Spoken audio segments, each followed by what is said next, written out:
ونزدی هنوز نیومده. ما قرار گذاشتیم بیاییم اینجا، اما انگار اون دیگه مثل سابق اینجا رو دوست نداره. مرتشیا مادر صدامو میشنوی؟ تو درست انجامش نمیدی. اون دکمه که اونجاست رو بزن. صدا کلیکشو شنیدی؟ باید وقتی میزنیش اون صدا رو بشنوی.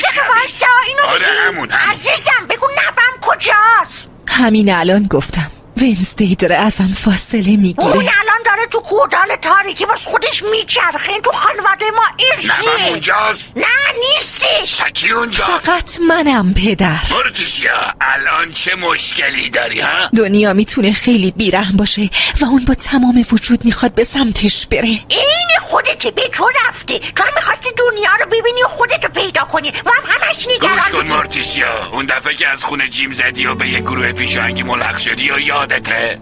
منظورم اون موقع است که وقتی فهمیدی که آتیشای کمپ برای سرخ کردن مارشملو نه هم گروهیات، اون موقع حوصله‌ات سر رفت و اومدی خونه. بعدش ما خیالمون راحت شد، سر راحت رو بالش گذاشتیم. به ونزدی اعتماد کن، مثل تو اونم کار درست میکنه. ممنونم پدر.